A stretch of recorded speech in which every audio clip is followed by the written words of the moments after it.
Olá, bom dia a todos. Estamos iniciando mais uma teleaula da disciplina de morfossintaxe da língua portuguesa. Eu sou a professora Juliana Fogaça, sou doutora em estudos da linguagem e mais uma vez é um prazer estar aqui com vocês para trabalhar, esse assunto tão importante para a formação do curso de letras, A nossa teleaula de hoje é a terceira teleaula, cujo tema é a constituição da sentença. Então, nós vamos trabalhar nesta aula, todos os termos, todos os aspectos que envolvem a compreensão do que vem a ser uma sentença, de como que a sentença é estruturada. Então, lá na primeira teleaula, só para relembrarmos um pouquinho, nós trabalhamos o quê? Nós, primeiramente, passamos a compreender o que é gramática, quais os conceitos que podem aí ser perpassados por esse termo gramática. Nós vimos então que é um termo polissêmico porque ele envolve várias conceituações dependendo da forma como ele for usado. Trabalhamos um pouquinho a questão da gramática, o ensino, abordando a questão da norma, dos tipos de normas existentes, Trabalhamos também o que vem a ser a palavra, a questão da estruturação da palavra. E na segunda teleaula, que é a teleaula que foi gravada por conta do feriado, então quem ainda não assistiu, eu informo que essa aula ela já está disponível para vocês, Então, na semana passada, como vocês sabem, nós tivemos um feriado, mas eu gravei a teleaula, então ela está disponibilizada a vocês na pastinha da disciplina de morfossintaxe. Nessa segunda teleaula, nós avançamos um pouquinho mais, Então, nós trabalhamos a questão das classes de palavras, nós vimos que elas diferem um pouquinho, essa abordagem que nós demos, ela difere um pouquinho da classificação da gramática tradicional, já que na gramática tradicional nós temos as classes variáveis e invariáveis, e nessa nova abordagem nós classificamos as palavras em classes abertas, ou seja, aquelas em que existe a possibilidade de inserção de novos termos, e as classes fechadas, que são mais estáveis, que não há uma abertura tão grande para a inserção de novos termos, como, por exemplo, as conjunções, as preposições. Então, dificilmente na língua nós vamos ter a criação de novas preposições, novas conjunções, como acontece, por exemplo, com substantivos, com os adjetivos, Avançando um pouquinho mais, nós trabalhamos com os sintagmas, Então, com a união de algumas palavras, nós temos, então, a formação de sintagmas, como os sintagmas substantivais, os preposicionados, os verbais, E nessa aula de hoje, então, nós vamos avançar um pouquinho mais. Então, veja, nós trabalhamos com a palavra, com o sintagma, e agora nós vamos trabalhar com as sentenças, Que, como vocês já sabem, como eu já comentei anteriormente, a sentença nada mais é do que a oração, Então, aquele enunciado que é constituído por um verbo. E nós vamos trabalhar, então, as sentenças simples e as sentenças complexas, ou também pode ser chamada de sentenças compostas, ok? Vamos, então, iniciar agora com um convite ao estudo. Vamos ao quadro. Então, em nossa segunda unidade, podemos nos aprofundar no estudo das relações entre as palavras de diferentes classes, na formação dos sintagmas, certo? Agora, em um novo passo, você poderá conhecer as estruturas que emergem das relações entre diferentes sintagmas, ou seja, as sentenças, ou também chamado de orações, o termo que vocês estão mais acostumados. A ideia é a de que você compreenda a partir de estruturas simples e complexas, então sentenças simples ou orações simples e orações ou sentenças complexas, todos os aspectos morfológicos e sintáticos envolvidos na construção dessa importante parte do estudo, né? Então, nessa aula, nós vamos então trabalhar a constituição das sentenças, tanto a constituição linguística, sintática dos termos que são responsáveis pela estrutura da sentença, como a questão também semântica de significado. Ok? Mas para que nós possamos avançar aí nessa abordagem, é importante nós realizarmos um resgate de aspectos que envolvem a constituição da sentença, tendo em vista o estudo da gramática tradicional, né? Então nós vamos resgatar um pouquinho isso para nós podermos dar aí procedimento aos estudos. Então vamos continuar. Então, de acordo com a gramática tradicional, nós temos enunciados de 3 tipos: a frase, a oração e o período. A frase é aquele enunciado que tem sentido completo, né, independente da extensão, né? Então, se eu falo assim, bom dia, é uma frase, né? E independente também se tem ou não tem verbo, ele tem que ter sentido completo. Por exemplo, bom dia, como eu falei, não tem verbo, mas é considerado, né, uma frase. A oração, né, é aquele enunciado que tem sentido completo, mas obrigatoriamente tem que ter o quê? Verbo. Então, é o enunciado com sentido completo e que tem verbo. E o período é a própria oração. Só que o período a gente pode aí classificá-lo como período simples, que é a oração que possui apenas um verbo, é o enunciado, aliás, que possui apenas um verbo. E nós temos também o período composto, que é, então, aquele enunciado que possui 2 ou mais verbos, né? Então, nós temos período simples e período composto. Então, nós temos uma unidade, né, que pode ter apenas um verbo ou de 2 a mais verbos, que seria, então, o período composto. De acordo também com os estudos clássicos, com a gramática tradicional, existem alguns termos que são responsáveis por constituir as orações. Nós vamos conhecer, aliás, vamos retomar, né? Porque vocês já conhecem lá da educação básica, né? Então, nós vamos retomar alguns desses termos. Vamos dar continuidade? Primeiramente, nós temos os termos essenciais da oração, né? Que são os principais termos que constituem, então, a oração. Nós temos, então, como termos essenciais, o sujeito e o predicado. O que é o sujeito? É sobre quem eu estou declarando alguma coisa. Então, por exemplo, os alunos estudam o conteúdo, né? Sobre quem que eu estou realizando essa declaração? Quem estuda o conteúdo? Os alunos. Então, os alunos, é o meu sujeito da oração, é sobre ele que eu estou declarando algo. E o predicado é aquilo que eu estou declarando a respeito do sujeito. Então, o que eu estou declarando em relação ao sujeito ou aos alunos? Eu estou declarando que eles estudam o conteúdo. Esse é o predicado. Além dos termos essenciais da oração, nós temos também os termos integrantes da oração.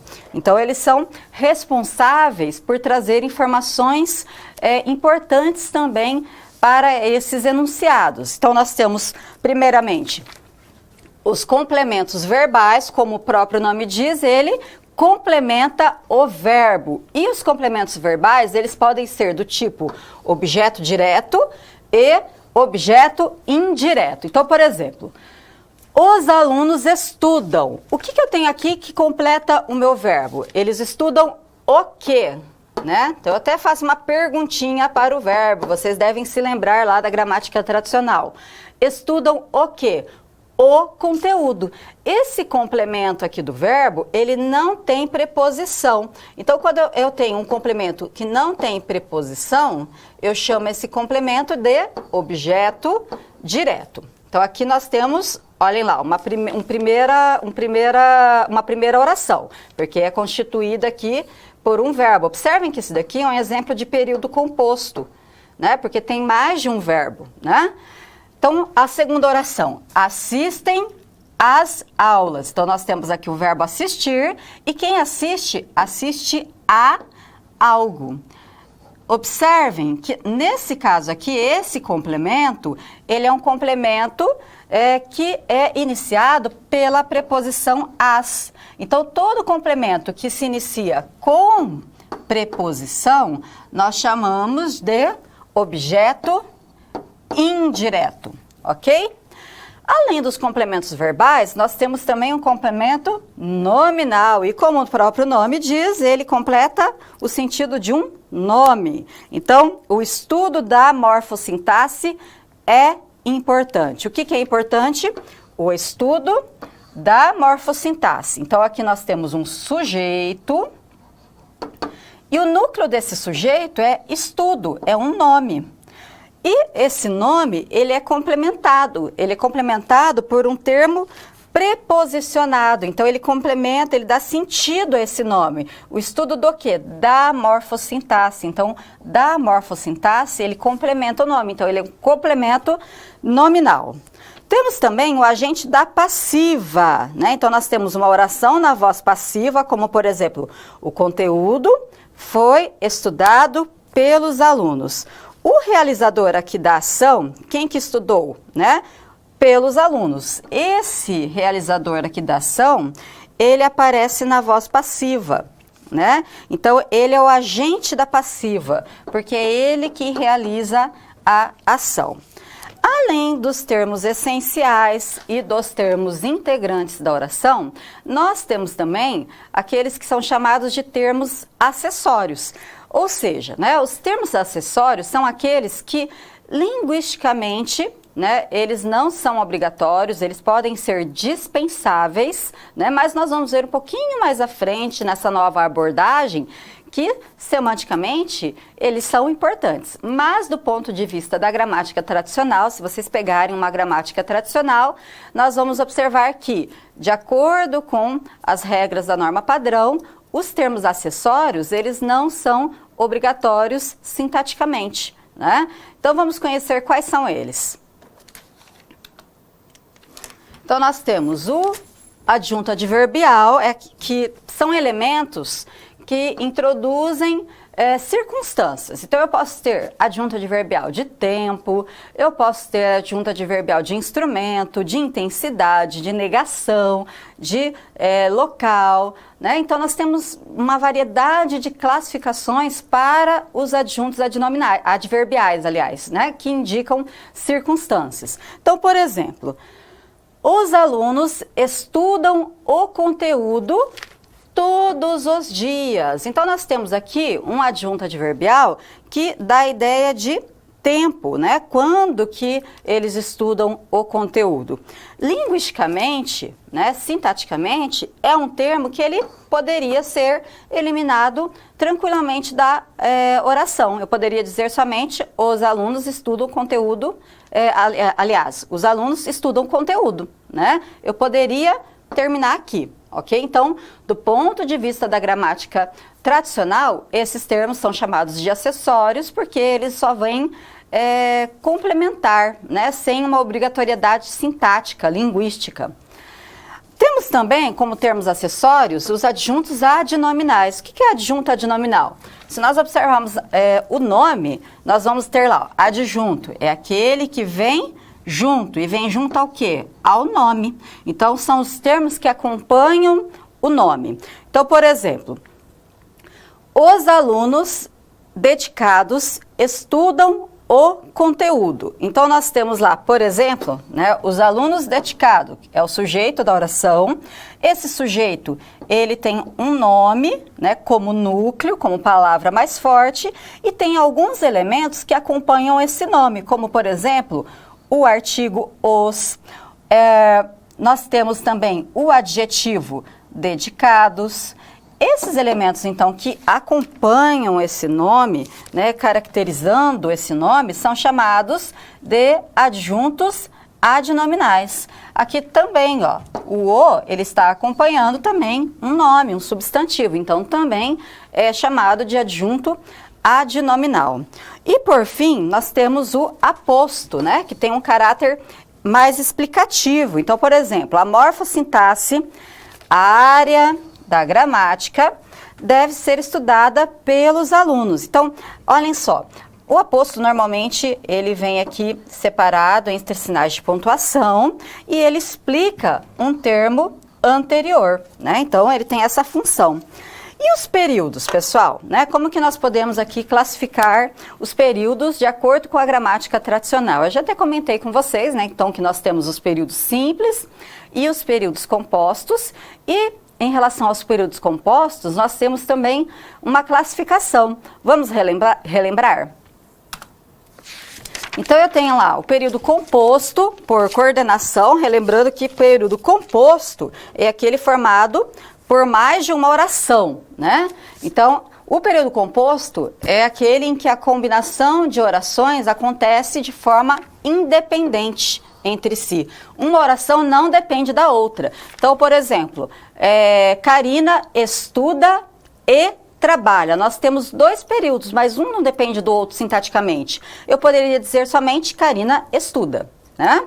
Agora, nós temos também o período composto por subordinação, que é a combinação de orações dependentes entre si, né? Então, são orações que uma depende da outra, né? E tudo isso, então, vocês já estudaram na gramática tradicional, ok? Agora, nós vamos conhecer qual que é a situação geradora de aprendizagem desta aula, né? Então, qual vai ser o papel de vocês nessa aula de hoje? Vamos lá ao quadro. Então, você vai ser aí um gramaticista. O que é o gramaticista? É aquele que produz gramáticas, né? Que escreve gramáticas. Então, você é um gramaticista que está redigindo uma nova gramática para o português. Você já preparou uma primeira versão e decidiu convidar alguns amigos falantes de português para avaliar suas explicações, fazendo perguntas e comentários que poderão ajudá-lo a tornar o seu texto mais compreensível. Então, você está redigindo uma gramática e você está aceitando aí comentários dos amigos, dúvidas, explicações, né, pedindo para avaliar algumas explicações, alguns enunciados, e o seu papel, então, é ajudar, é responder a essas dúvidas. E nós temos, então, um questionamento em relação a isso. Quais as relações gramaticais e semânticas presentes na formação das sentenças? Então, nós vamos pensar sobre isso durante as nossas aulas, né? Lembrando que um gramaticista, ele precisa, então, ter um conhecimento bastante amplo da língua, né? Então, ele tem aquele conhecimento que nós já falamos, que é o conhecimento metalinguístico.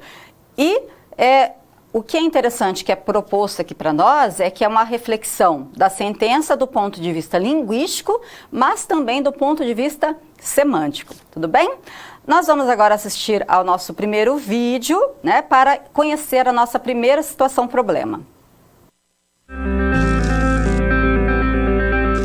Olá! Você já pensou no dia a dia da carreira que você escolheu seguir? Bom, para ter uma ideia dos desafios da sua área, agora você vai procurar soluções para situações-problema. Para prosseguir, primeiro é necessário ter estudado e finalizado a sua pré-aula, já que é nela que você encontra os conceitos e as teorias da disciplina. Feito isso, você vai conhecer a sua primeira SP e vai identificar onde a situação se passa, quais agentes estão envolvidos e quais são os recursos disponíveis. Com essas informações, você vai problematizar o contexto apresentado para então solucionar o desafio. Preparado para começar a SP1? Então, boa sorte e até mais!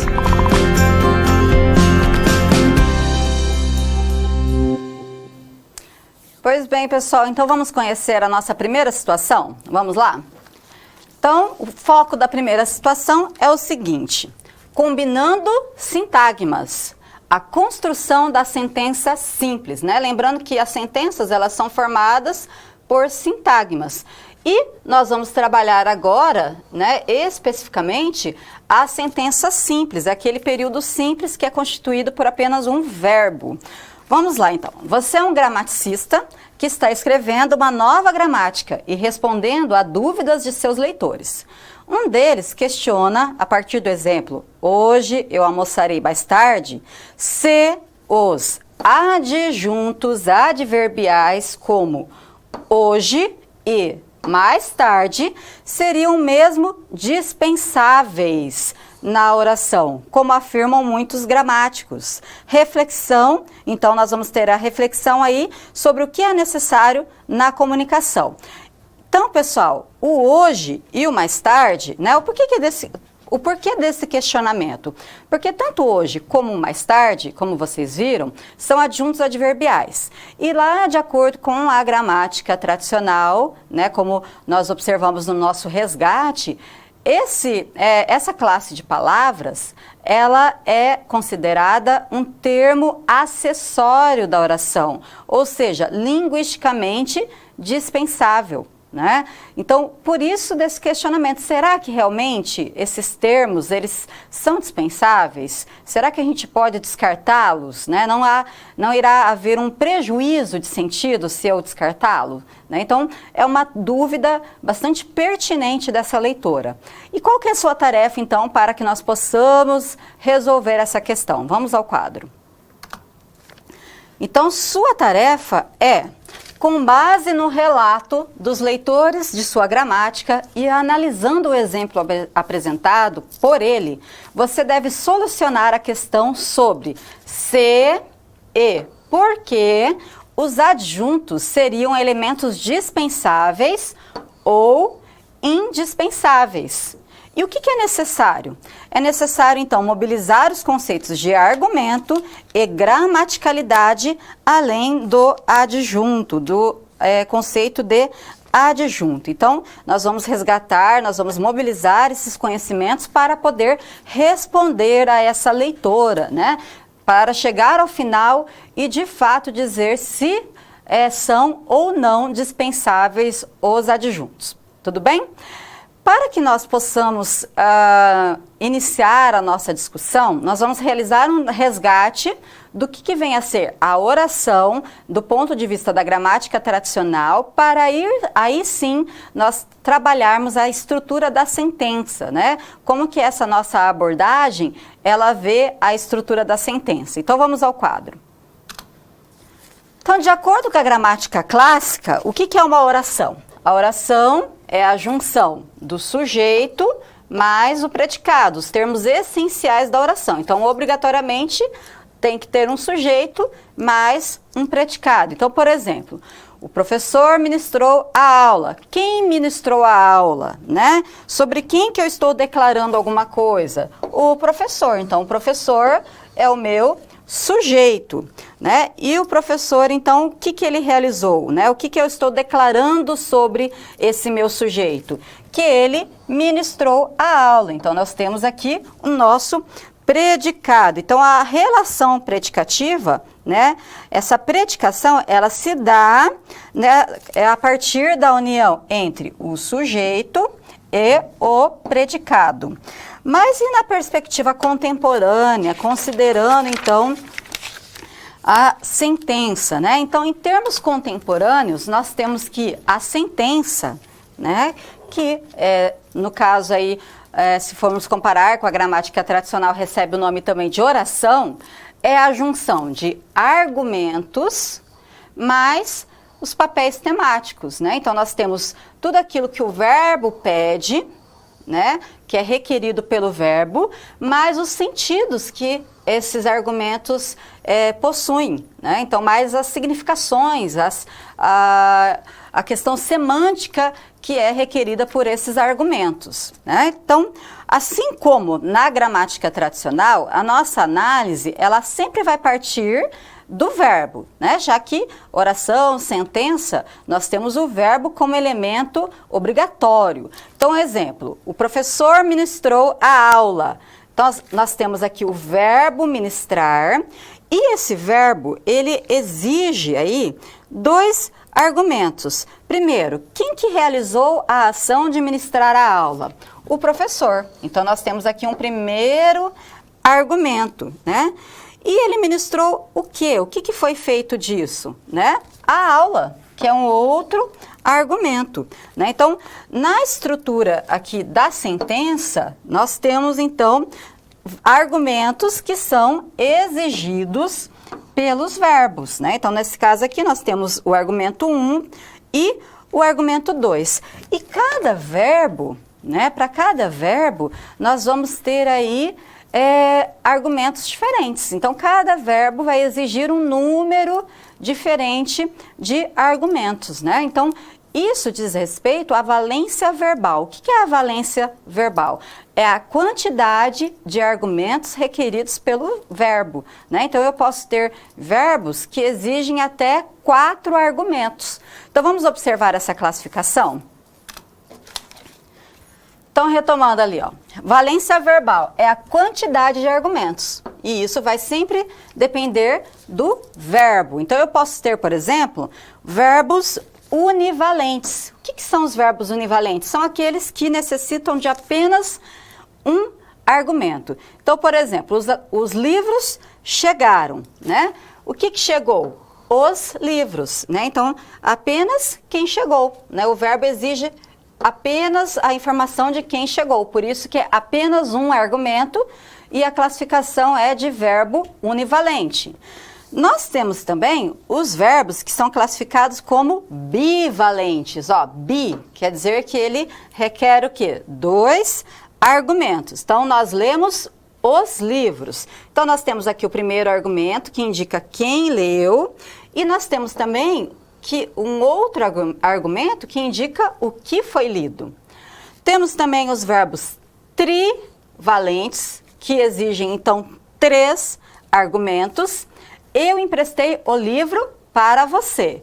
Então, eu tenho aqui quem, né, emprestou o livro, o que foi emprestado e foi emprestado para alguém. Então, são 3 argumentos exigidos pelo verbo.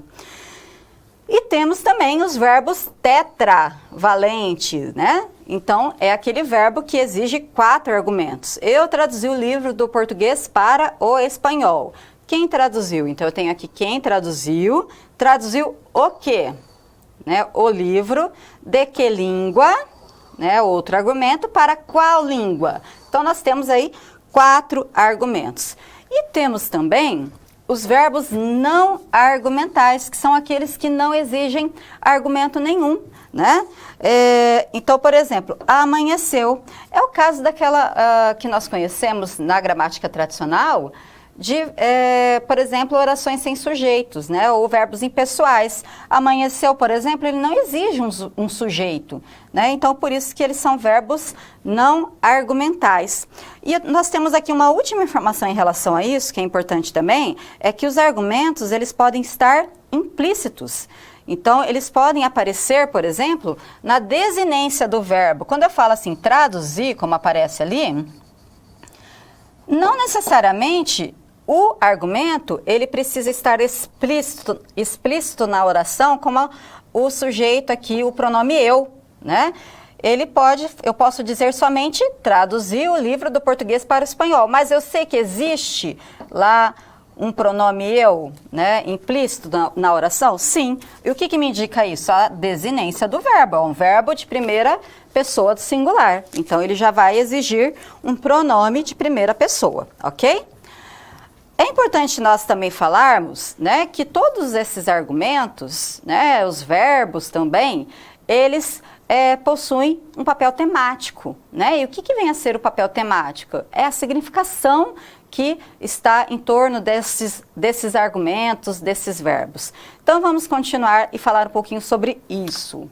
Então, papéis temáticos, papéis semânticos, são as funções atribuídas pelos verbos aos argumentos. Então, os verbos, eles atribuem funções a esses argumentos. Então, por exemplo, João usou o telefone, né? Então, nós temos aqui a atribuição do traço de quem usa, né? E o traço do que é usado. Então, primeiramente, temos o verbo e quem que, então, usou o telefone? O João, ele que realizou a ação. Então, a função temática de João é a função de agente, aquele que realizou a ação. E temos aquilo que foi usado, né? E o que foi usado? O telefone. Então, ele tem aí o papel temático de paciente, né? Aquilo que foi usado. Então, existe aí a atribuição de traços pelo predicador, né? Pelo verbo, aos seus escopos, que caracteriza a predicação. Então, são as funções, os traços de significado que são exigidos pelos verbos e que são estabelecidos aí nesses argumentos, né? Então, na gramática tradicional, a gente tem a predicação apenas pela relação entre sujeito e predicado.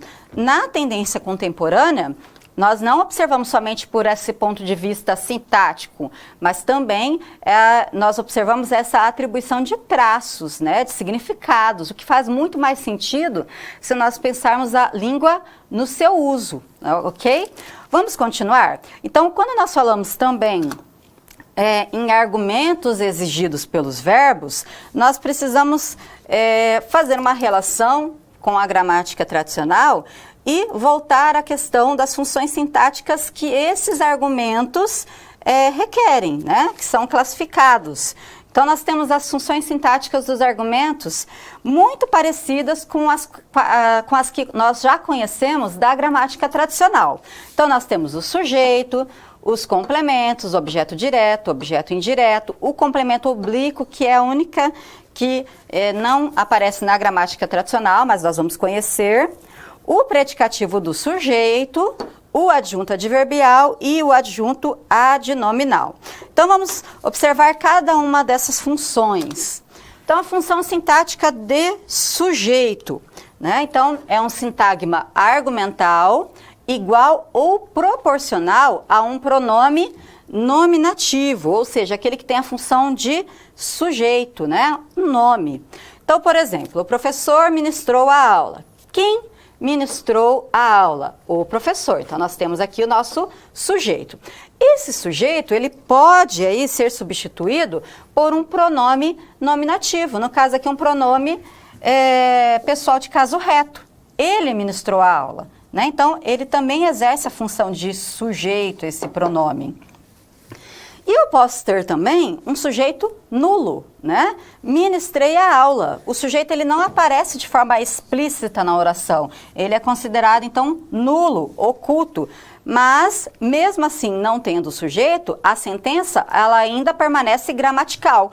Porque, ó, se eu falar ministrei a aula, eu vou entender? Sim. Ela não é estranha ao sistema. Por isso que ela é uma sentença gramatical. Relembrando que sentenças gramaticais são aquelas que não são estranhas ao sistema. Nós ouvimos, nós compreendemos, né? Mesmo que não esteja de acordo com a norma padrão, mas são sentenças que nós conseguimos compreender. A agramatical é aquela que ela é muito estranha. Se eu falar menino, ô, João, casa, foi, aí é agramatical. Tudo bem?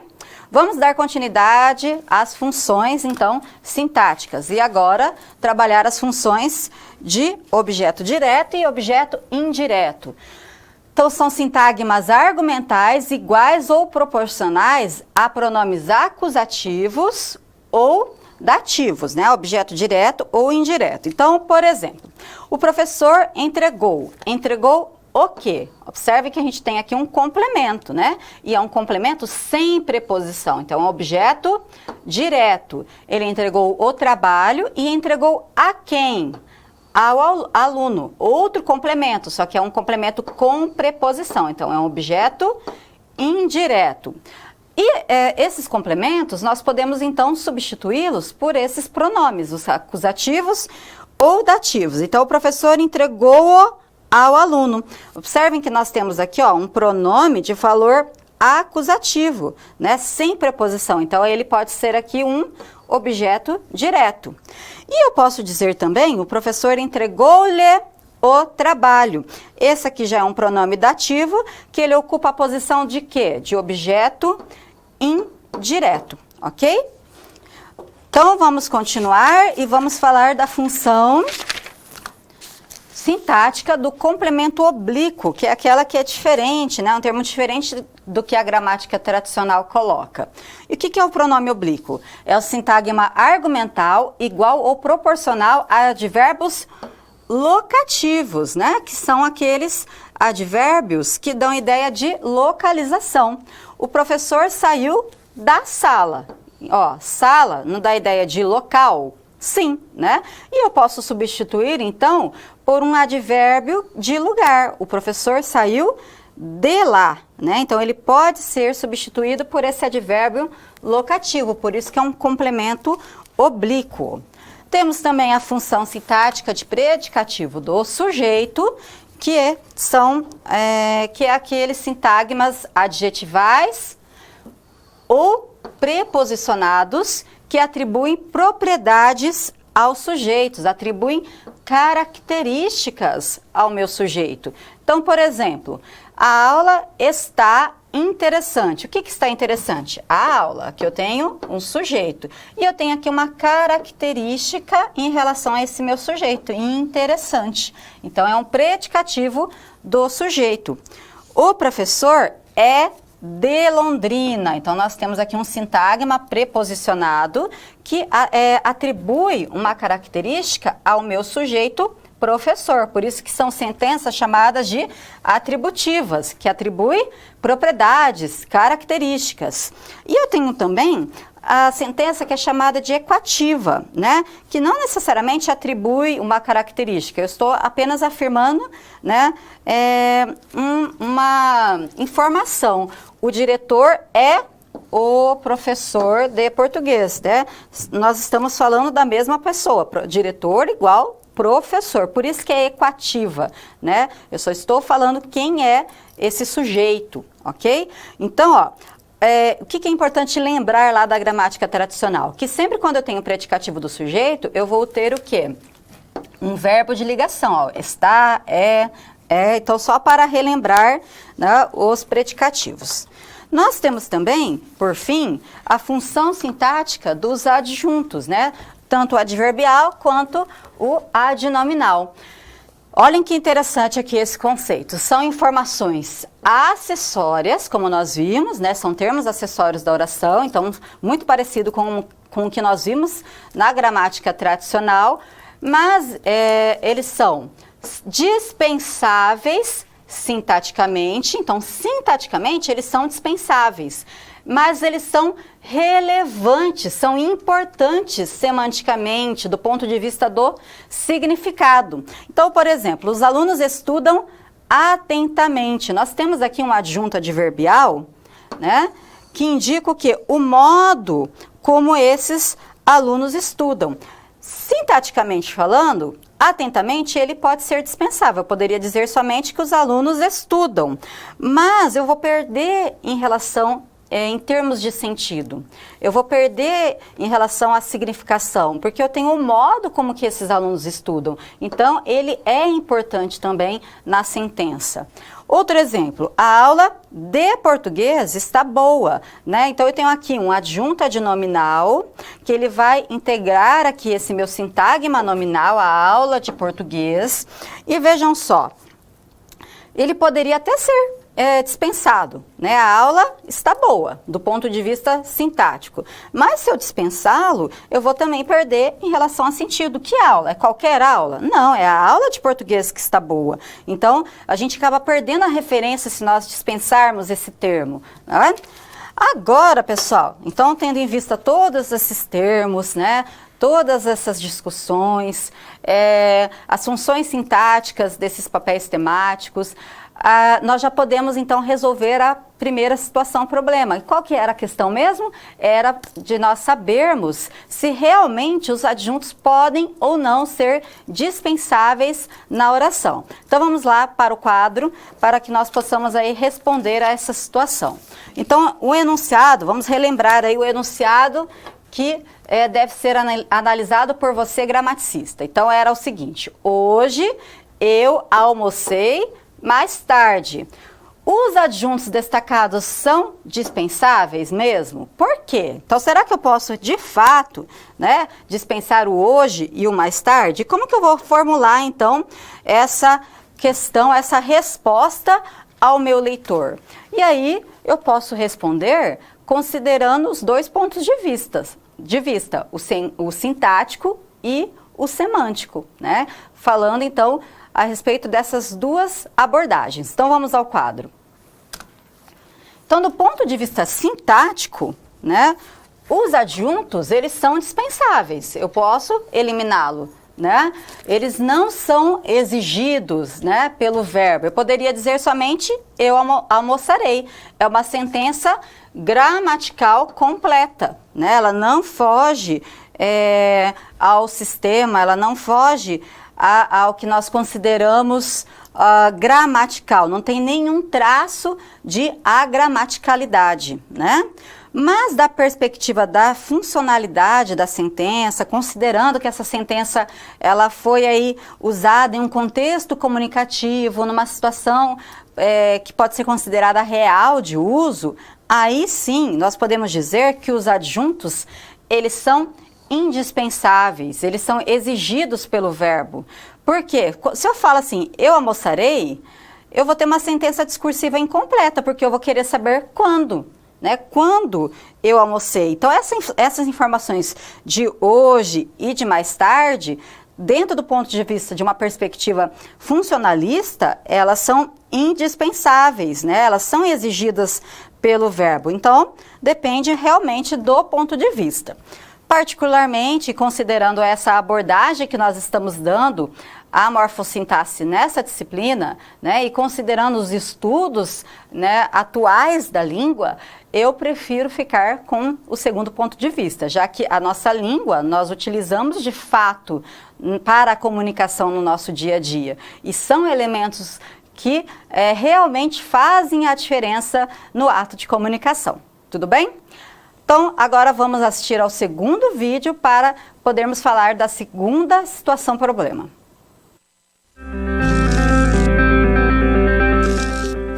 E aí, conseguiu encontrar uma solução satisfatória para a SP1? Como você pôde notar, o desafio apresentado tem como base situações comuns da realidade de mercado. Eles são elaborados a partir de informações de empresas, experiência dos professores e acontecimentos do cotidiano. Isso significa que antes mesmo de você se formar, além de todo o conhecimento teórico, você já está em contato com a realidade do seu futuro profissional. E caso surja alguma dúvida, acesse o fórum e envie a sua pergunta, ok? Confere agora a SP2.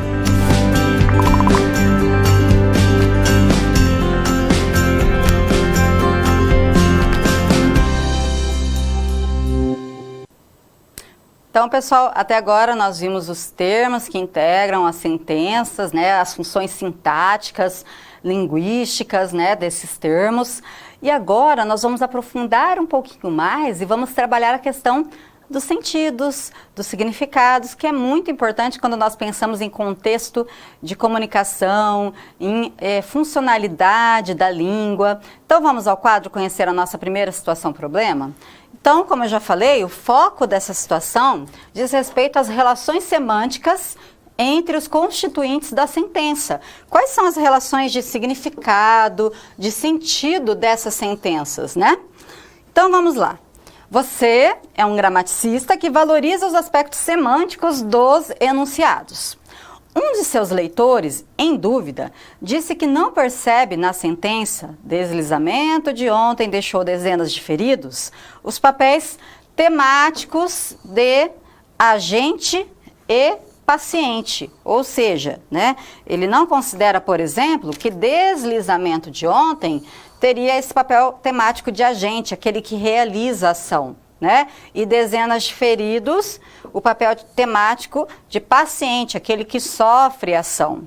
Então, nós vamos fazer uma reflexão sobre os papéis temáticos semânticos dos sintagmas, né? Então, uma reflexão semântica, observar os significados desses papéis. E qual que é a sua tarefa?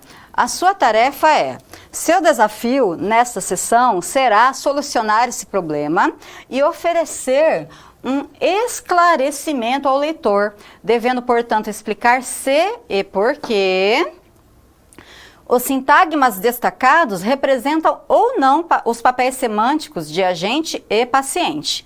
O que é necessário? Mobilizar as noções de papéis temáticos e estado de coisas, né? Então, nós vamos entender aí o que são esses papéis temáticos, o que é estado de coisa, né?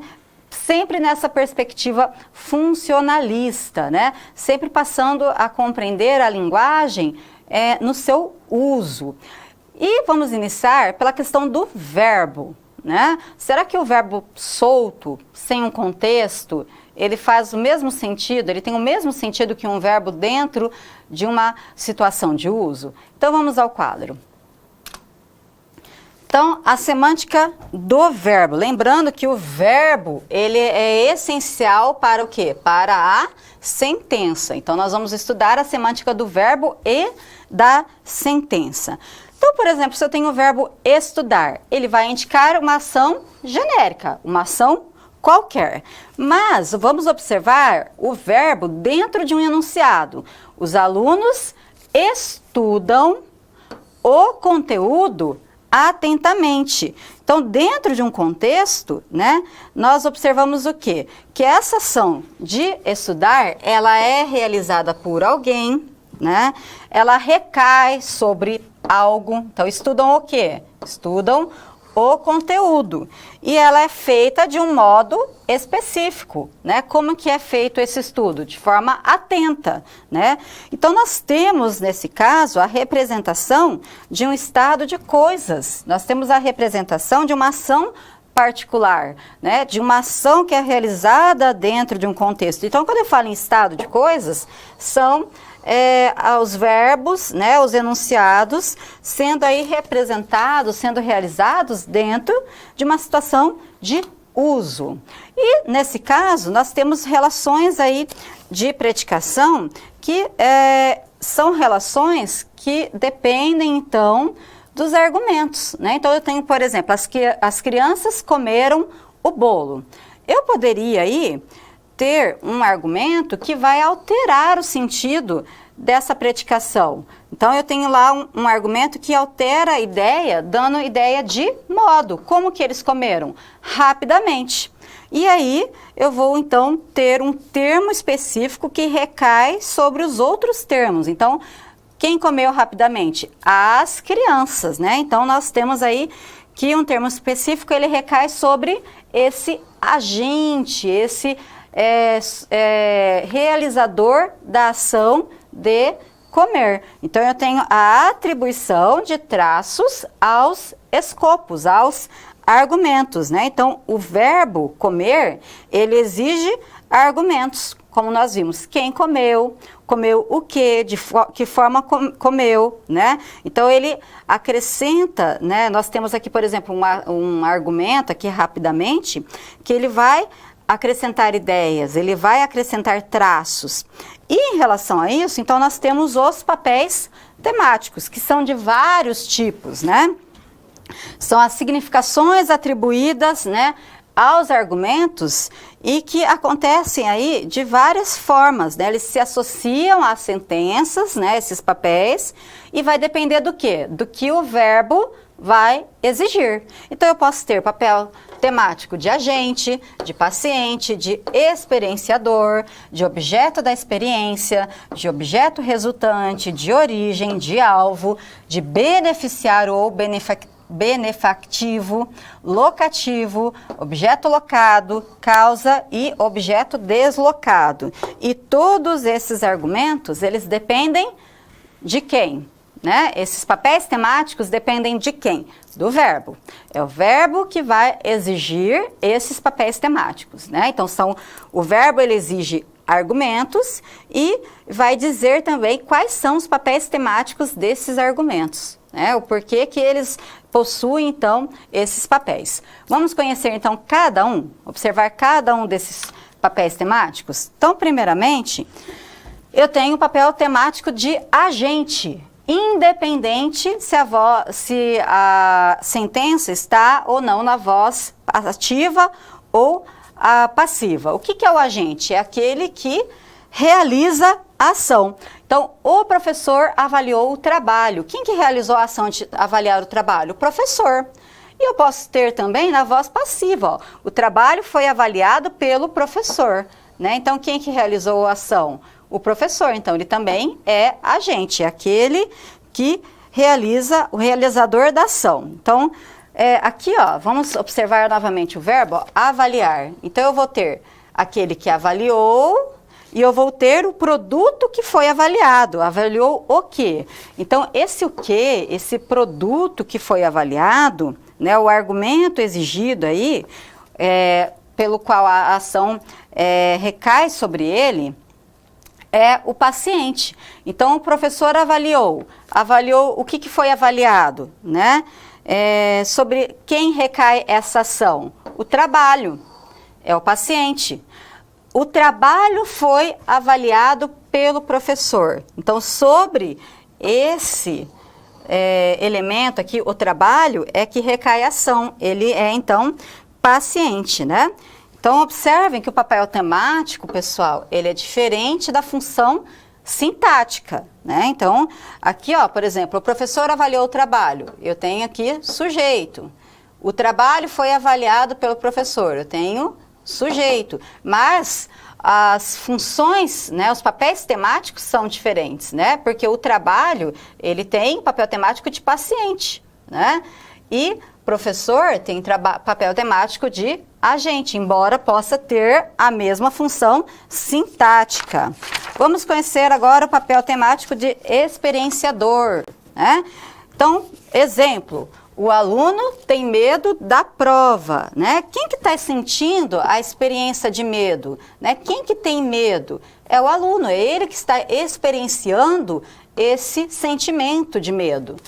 Temos também o papel temático de objeto da experiência, né? O aluno tem medo da prova, né? É esse elemento que está gerando o medo, ele que é o objeto da experiência que gera o medo, né? Temos também o papel temático de objeto resultante. O professor preparou a aula. Ó, a aula é o argumento que aparece como resultado da ação de preparar, por isso que é um objeto resultante, é o resultado da ação de preparar. Temos também o papel temático de origem. O aluno saiu da universidade. É o argumento que aparece como ponto de origem. Saiu de algum lugar especificamente. Então, ele indica origem, né?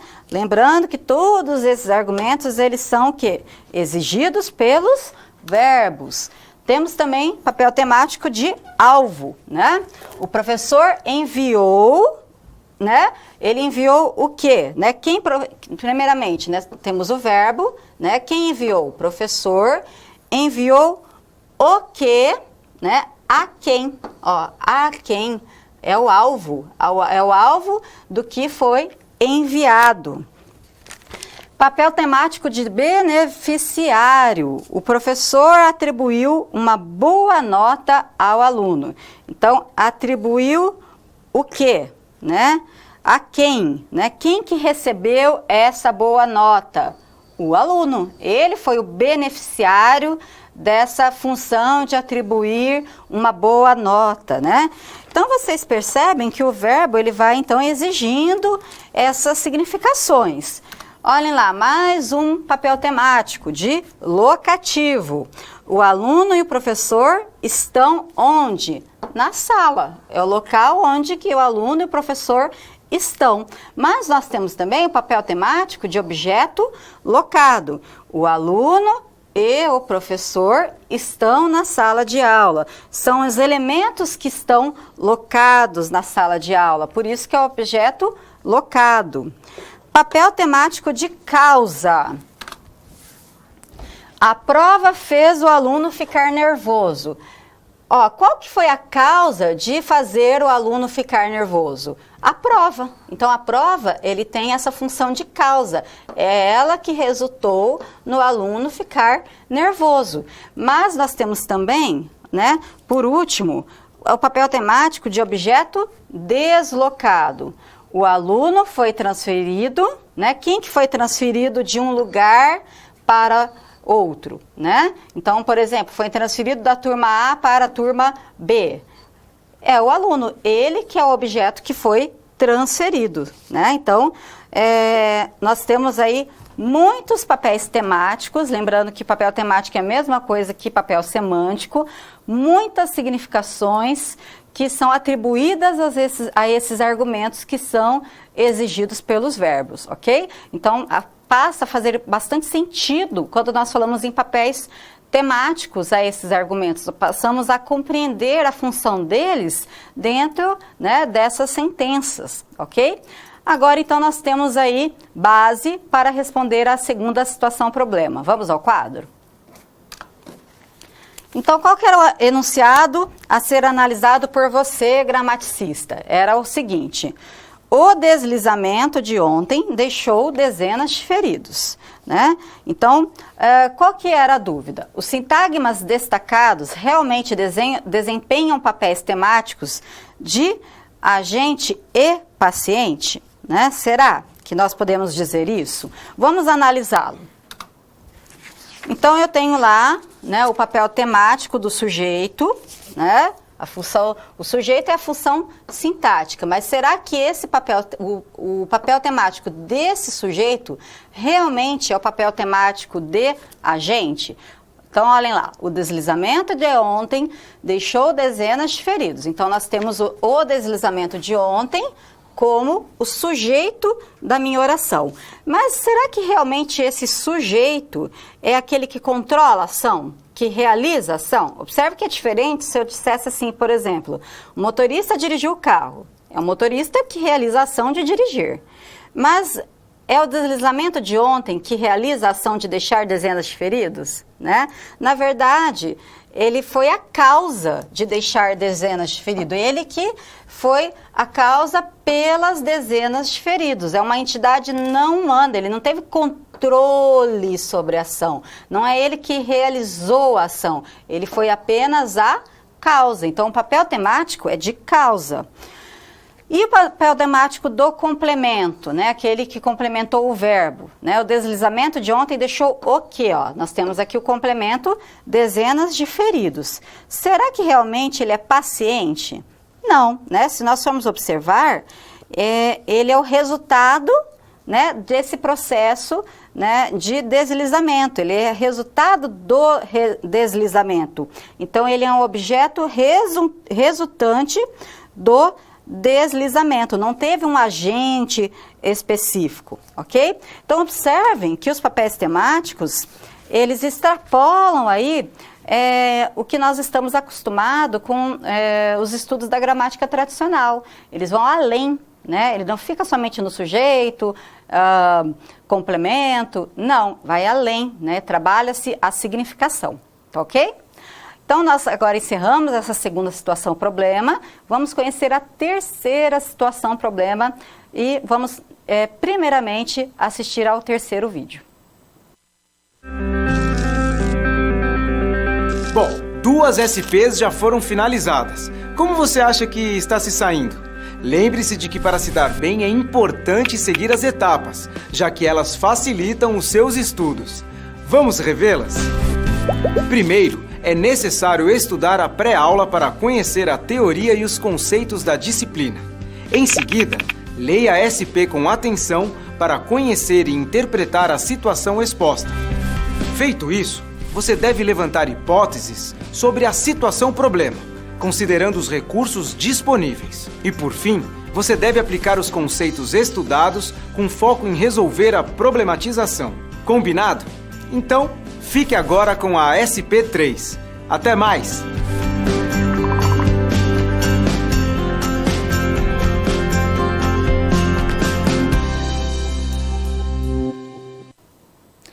Então, pessoal, nós estudamos a sentença simples, as funções sintáticas, linguísticas que desempenham os termos que compõem essa sentença simples, estudamos os papéis temáticos e agora avançamos um pouquinho mais e vamos então estudar as sentenças complexas, aquelas que são aí formadas por períodos compostos, né? Lembrando, né? O que é uma sentença complexa, um período composto? Aquele que é formado por 2 ou mais verbos, 2 ou mais orações. Então vamos conhecer a nossa primeira situação, aliás, a terceira já, né? Situação problema. Combinando sentenças, a construção das sentenças complexas, né? Então vamos para a nossa situação. Você, enquanto gramaticista, recebeu um questionamento de uma leitora baseado na sentença: meus filhos, que moram comigo, sempre me ajudam com as tarefas domésticas. A dúvida é: a separação por vírgulas é um critério válido para classificar as adjetivas explicativas, né? Então, por exemplo, aqui, ó, que moram comigo, né? Nós temos aí uma oração subordinada adjetiva explicativa. E será que só pelo fato de ter vírgulas, eu já posso dizer, então, que essa oração ela é classificada como subordinada adjetiva explicativa, né? Se nós relembrarmos lá a gramática tradicional, né? Então, nós temos as orações subordinadas, né? Substantivas, orações subordinadas adjetivas, por exemplo. E as adjetivas, elas podem ser classificadas como restritivas e explicativas. E o que define uma ou outra? As vírgulas, né? Mas será que só o fato dessa oração estar entre vírgulas, eu já posso, então, afirmar categoricamente que ela é uma oração subordinada adjetiva explicativa? Né? Então, é essa discussão que nós vamos ter. Qual que é a sua tarefa em relação a isso? Vamos ao quadro. Sua tarefa, então, é oferecer à sua leitora uma explicação adequada e baseada em critérios sintáticos para as sentenças adjetivas explicativas. Você deve explicar a ela se e por que os critérios da pontuação seria ou não válido para classificá-las. E o que é necessário? É necessário mobilizar os conceitos de dependência e encaixamento nas sentenças complexas. E aí nós temos, então, a conceituação do que é uma sentença complexa, né? Então, é importante nós sabermos para que relembrarmos, né? Para que possamos dar continuidade. O que é a sentença complexa? Vamos ao quadro. Então, como nós já até comentamos, é aquela sentença formada por mais de uma sentença, né? Mais de uma oração, né? Mais de um verbo. Ou, em outras palavras, a sentença que tem mais de um sintagma verbal, né? Lembrando que o sintagma verbal é aquele que tem como núcleo o verbo. Tranquilo, né? Então, cada verbo, ó, assim como na gramática tradicional, ó, cada verbo corresponde ao quê? A uma sentença. Na gramática tradicional também não é assim? Cada verbo corresponde a uma oração. Se eu tenho apenas um verbo, eu vou ter apenas uma sentença, e aí eu vou ter um período simples. Se eu tenho 2 ou mais verbos, eu vou ter 2 ou mais orações ou 2 ou mais sentenças, e aí eu vou ter um período composto ou uma sentença complexa, ok? Então, continuando. Eu trouxe aqui um exemplo de um enunciado que ele é aqui um exemplo de uma sentença complexa. Por quê? Porque ele tem vários verbos. Então, observem, ó. Quando eu comecei o curso, eu tinha consciência de que não seria nada fácil. Os professores nos apresentavam as teorias que eram necessárias, todos se atentavam e procuravam sempre aprender mais. Então, observem que nós temos aí uma sentença complexa. Por quê? Porque ela é formada por vários verbos, várias sentenças. E nós fizemos aqui a separação em cores, né? Para que nós possamos estudar cada uma dessas sentenças, né? E observem que a integração das sentenças, elas constituem uma única unidade, é uma mesma unidade, né? É um grande enunciado, né, composto por várias sentenças. Elas se integram em uma mesma unidade, né? Então, aqui, ó, a gente só tem um pontinho final, porque é uma mesma unidade. Então, vamos agora estudar quais são os critérios para a delimitação das sentenças complexas. Nós temos dois critérios, o de dependência e o de encaixamento. Então, eu posso dizer, né, em relação à dependência, que uma sentença depende da outra, né? Uma precisa da outra para existir. Então, existe essa questão da dependência. Em relação ao encaixamento, nós temos que uma sentença, ela exibe um alto grau de coesão em relação à outra, né? E o que delimita, né? O que indica esse encaixamento? A pontuação, né? A pontuação que delimita a questão do encaixamento. Mas o que é importante nós ressaltarmos? Que a pontuação, ela vai delimitar apenas na escrita. Quando nós falamos, né, nós não temos como marcar, né, se aquela sentença ela é ou não encaixada. Nós não marcamos, apenas a partir da respiração, mas não existe nenhum sinal, né, nenhuma marca na escrita que vai me indicar isso, né? Então, essa pontuação, ela ocorre apenas da escrita, esse encaixamento, ok? Vamos continuar e observar os tipos, né, então, de sentenças complexas, né? Então, nós temos fenômenos decorrentes das relações entre as sentenças. Nós temos a coordenação, que a relação, ela ocorre, a relação entre as sentenças, ela é de independência, ou seja, uma não depende da outra, e sem encaixamento, né? Então, relação de independência entre as sentenças, sem dependência e sem encaixamento, né? Então, não tem dependência. Subordinação. Aí nós temos uma relação de dependência, por isso que o nome é de subordinação. Uma é subordinada à outra, né? Entre as sentenças, com ou sem encaixamento. Então, pode ou não pode ter aí um alto grau de coesão. Pode ou não ter aí um alto grau de encaixamento, né? Voltando só um pouquinho, né? Quando a gente falou de pontuação, né? Então a gente viu que a pontuação ela só é marcada na escrita, na fala não. Então será que a pontuação de fato ela pode ser um critério, né, para nós classificarmos aquelas sentenças que nós vimos na nossa situação problema?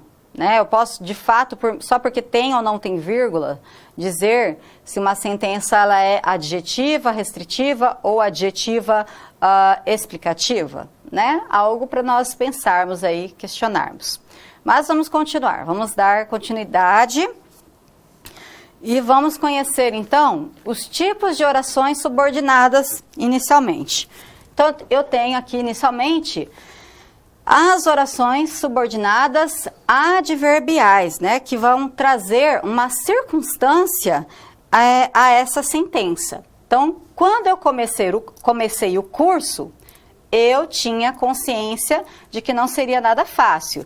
Essa oração aqui, ó, quando eu comecei o curso, ela depende de uma outra oração, né? Ela depende para eu ter a resposta, né? Eu ter a complementação dessa oração, né? Então, quando eu comecei o curso, observem lá, ó, temos aí uma conjunção, né? Ela é iniciada por uma conjunção subordinativa.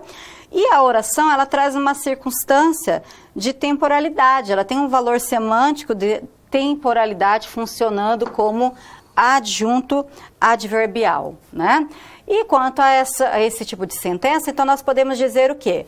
Que é uma sentença dependente, porque ela depende de uma outra sentença, e ela não é encaixada. Por quê? Porque ela está separada aí por uma vírgula, né? E ela atua como nós vimos, como um adjunto adverbial, né? E as sentenças subordinadas adverbiais podem, então, e são separadas por vírgulas. Nós temos também as sentenças subordinadas substantivas, né? Que traz uma ideia, né? Parecida, uma função sintática parecida com a de substantivo, né? Então, quando eu comecei o curso, eu tinha consciência. Tinha consciência de que, ó, aqui nós temos aqui um nome, né? Eu preciso de uma oração que complemente essa oração aqui, eu tinha consciência? Sim, ó, eu tinha consciência de que eu preciso de um complemento, né? Eu preciso de algo que venha depois. E o que vem depois? Ó, de que nada seria fácil. Então, de que nada seria fácil, ela é uma oração subordinada e ela é substantiva, né? Por quê? Porque ela está acompanhando aí um nome. E ela exerce a função de um nome. A função do quê? De complemento nominal. Ela está complementando este nome. Eu tinha consciência de que nada seria fácil. Está, então, completando o sentido de um nome. Por isso, tem essa função aí na oração. Então, podemos dizer que é uma sentença dependente, porque depende de outra. Ela é encaixada. Por que ela é encaixada? Porque ela não está aqui, ó, separada por nenhum sinal de pontuação, né?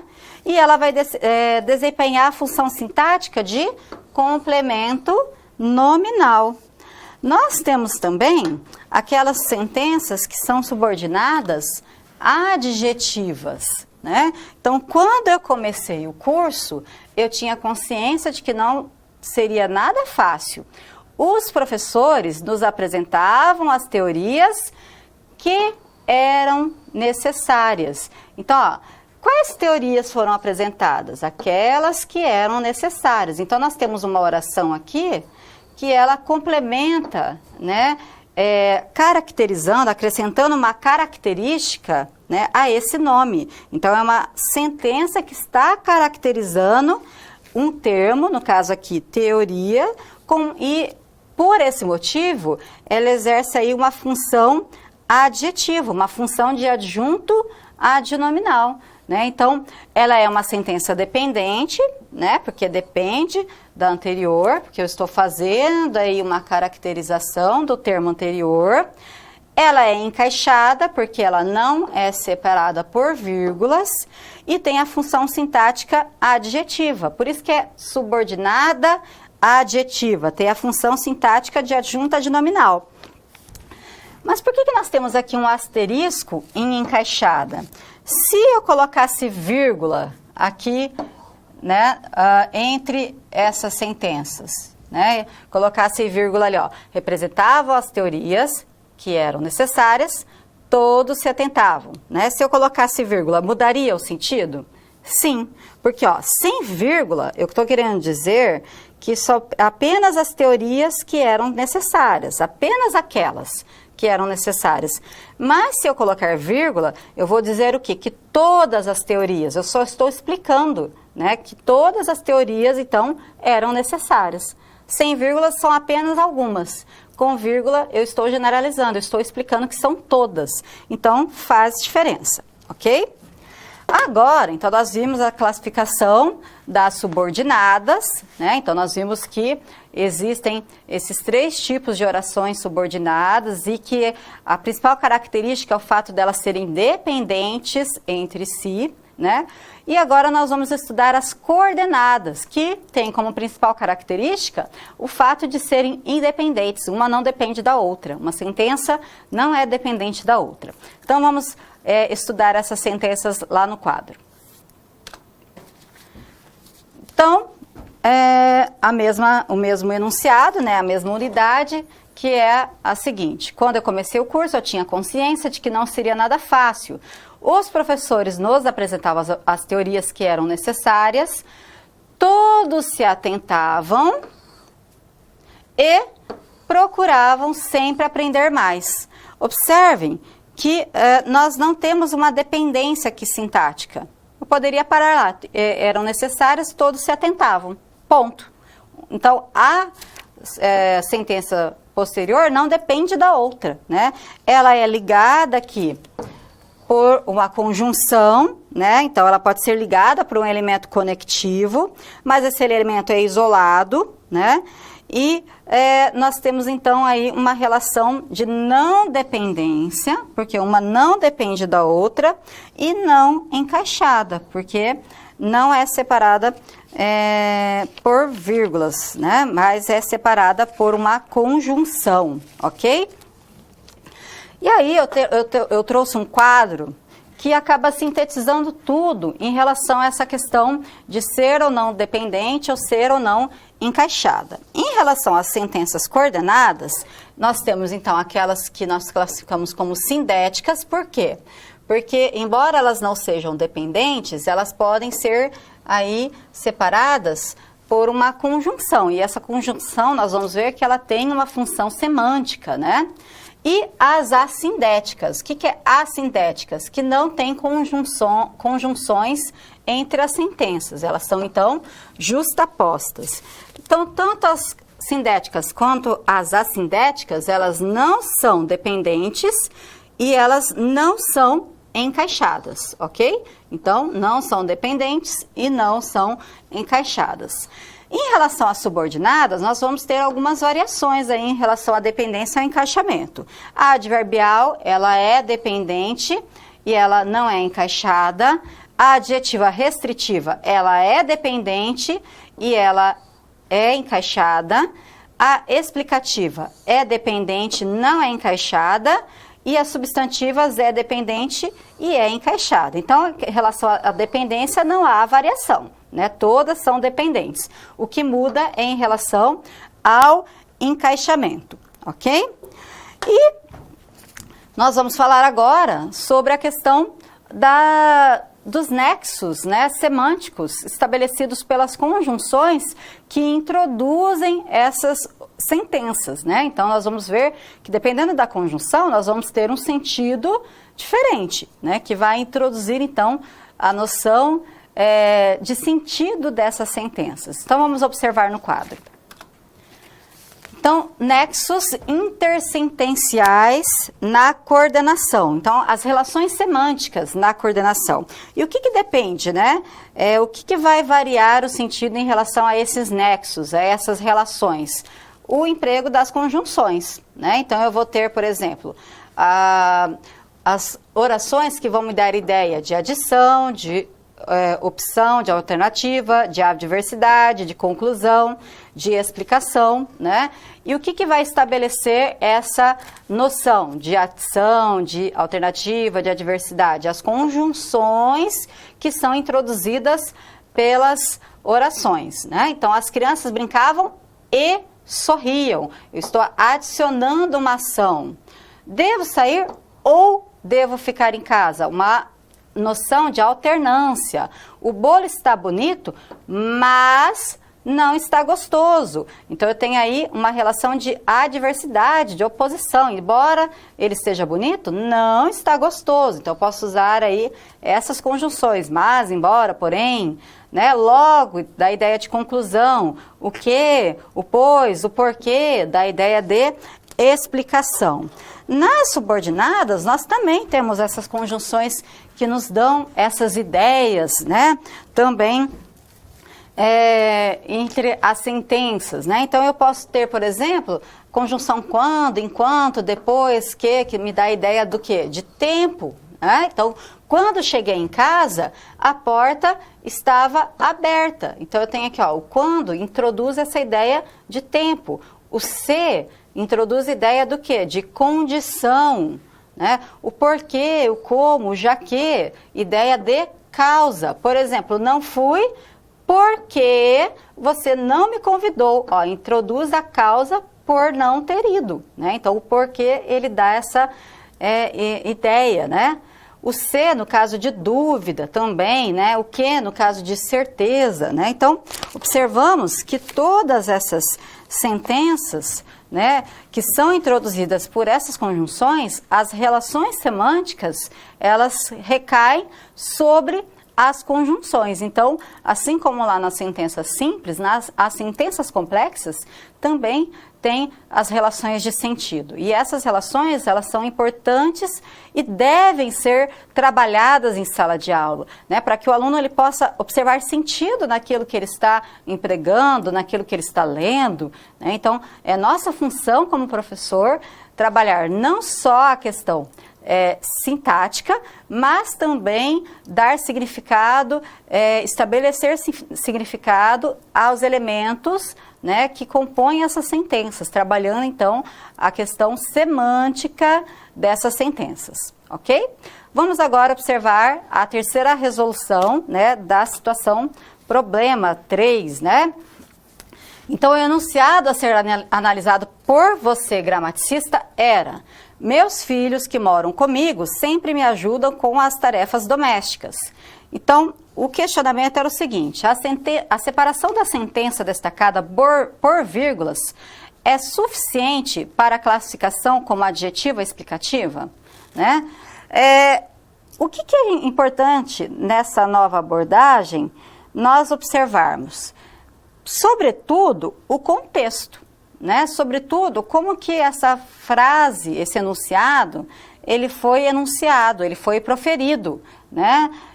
Em que situação esse enunciado foi proferido?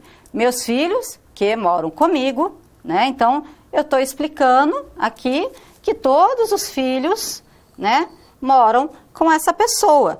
Se eu conheço o enunciador, de fato, é uma sentença explicativa. Se eu conheço esse enunciador, se eu sei que todos moram com ele, né?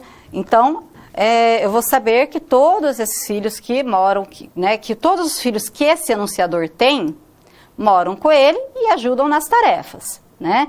Então, é muito importante essa questão do contexto mesmo em que o enunciado é pronunciado. Aí sim eu posso dizer, de fato, que é uma sentença explicativa. Vamos só dar continuidade, avançar um pouquinho mais. Então, a questão é, as vírgulas são um critério de classificação? Né? Então, se eu tenho vírgula, eu tenho uma adjetiva explicativa. Sintaticamente, com certeza, né? Porque ela está dando ideia de generalização. Todos os filhos moram junto e todos ajudam, né? Então, nós temos aí um valor semântico dependente do contexto e do conhecimento do enunciador. Se eu estiver falando isso de uma forma oral, não escrita, então eu vou ter, né, que conhecer esse contexto, né, ter conhecimento desse enunciador, para aí dizer se realmente eu posso generalizar, dizer que realmente todos os filhos moram junto e todos ajudam. Então, depende do contexto nessa nova abordagem para classificar se realmente é explicativa. É claro que do ponto de vista da gramática tradicional, eu posso sim afirmar, mas o contexto ele é sempre importante para nós afirmarmos de forma categórica. E se eu colocar na escrita, aí sim eu coloco as vírgulas, né, para indicar essa generalização. Tudo bem? Vamos agora assistir a mais um vídeo para que possamos aí encerrar, né, ter um momento de encerramento da nossa discussão. Bom, chegamos ao final da nossa aula. E depois de concluir todas as SPs, é hora de você refletir sobre tudo que aprendeu com os desafios. Vamos lá? Primeiro, ficou claro que o conhecimento vem ao fazer uso do material didático disponível no ambiente virtual do aluno. Isso inclui fazer a pré-aula, assistir aos vídeos, ler os textos e acessar as web-aulas. E depois de compreender os conceitos da disciplina, você aprendeu como aplicar os fundamentos aprendidos em situações similares às da realidade do mercado de trabalho. Tudo isso faz de você um aluno proativo e mais capacitado para exercer a sua profissão, o que te coloca passos à frente na hora de ter sucesso profissional. Mas não acabou, você ainda tem a sua pós-aula para acessar, não vai esquecer, hein? Cada parte do processo é essencial para a sua aprendizagem. Respeite todas as etapas, ok? Bons estudos! Tchau!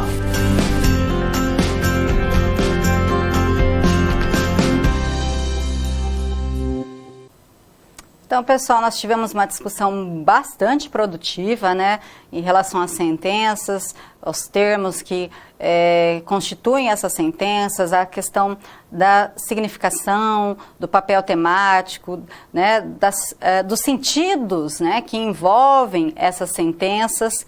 E agora eu tenho só mais uma provocação, né, mais uma situação para que possamos pensar sobre ela. Vamos ao quadro?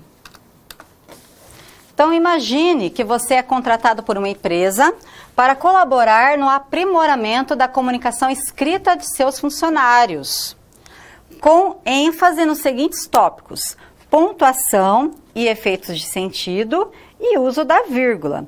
Que abordagem você faria, né? Então, a pontuação, ela é muito importante quando nós pensamos em escrita. Às vezes as pessoas não dão muita importância, tem uma visão equivocada de que a pontuação é só uma questão de respiração, né? Sobretudo a vírgula, e por isso mesmo é colocada a questão da vírgula aqui, né? Mas não, né? A pontuação, ela é uma questão sintática também. Ela precisa ser estudada, ela não pode ser negligenciada, porque a pontuação, ela pode fazer muita diferença em termos de sentido. Às vezes, uma vírgula colocada no lugar errado, ela pode aí modificar totalmente o teor daquele enunciado. Então, seria interessante, né, considerando essa situação, se fosse no meu caso, eu primeiramente faria um resgate, né, de quando que a pontuação ela surgiu na língua escrita, né? Lembrando que lá nos textos antigos, muitas vezes as palavras elas eram escritas sem ao menos um espaçamento entre elas, né? Muitas vezes eram escritas de forma unidas, né?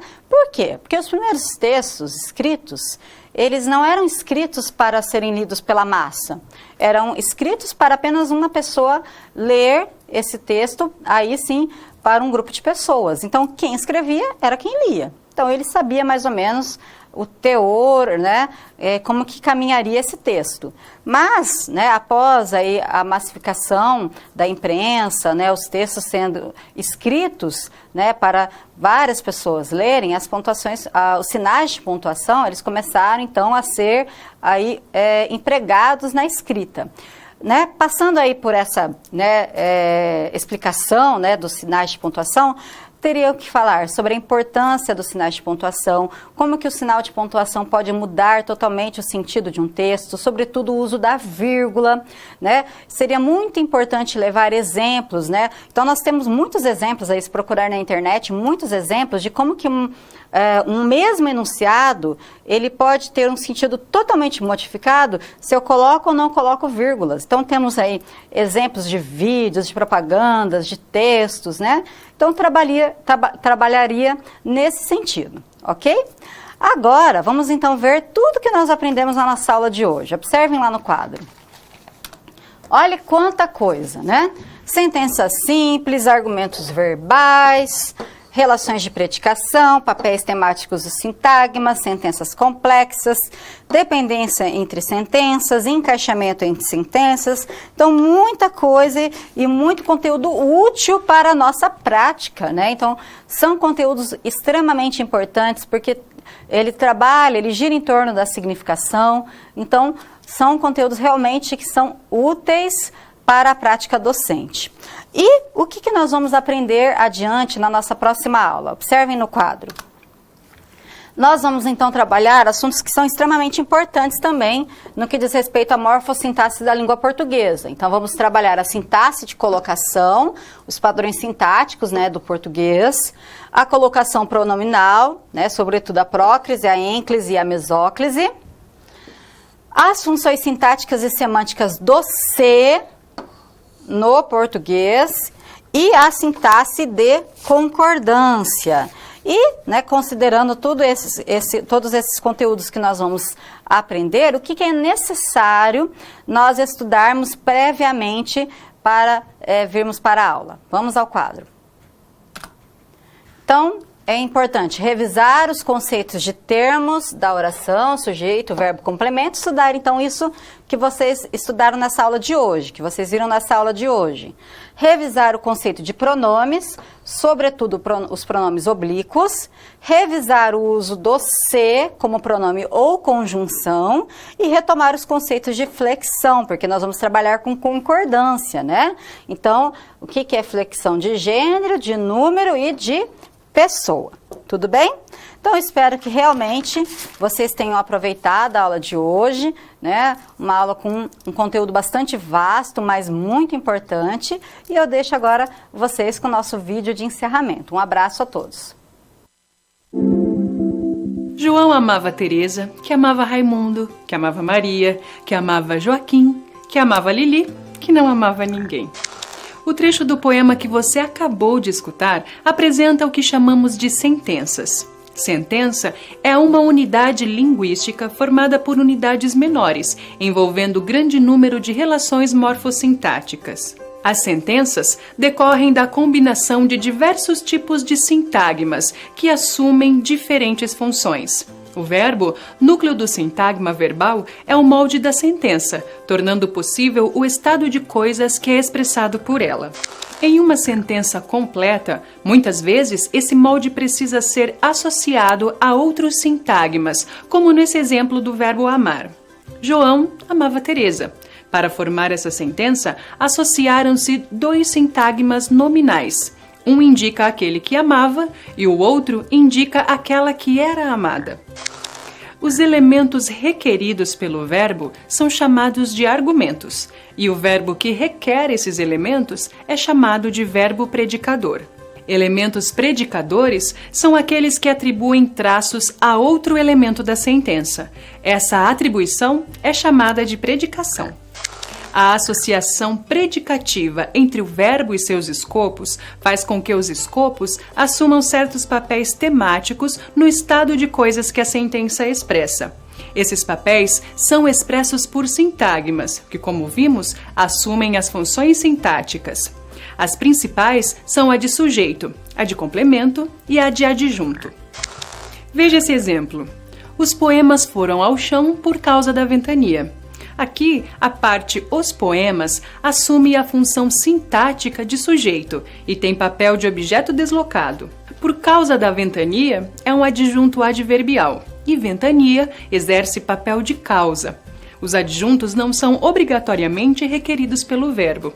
Veja que essa sentença continua bem formada sem o adjunto. Os poemas foram ao chão. As funções sintáticas também aparecem em sentenças complexas, com mais de um sintagma verbal, e são classificadas pelos fenômenos de dependência e encaixamento.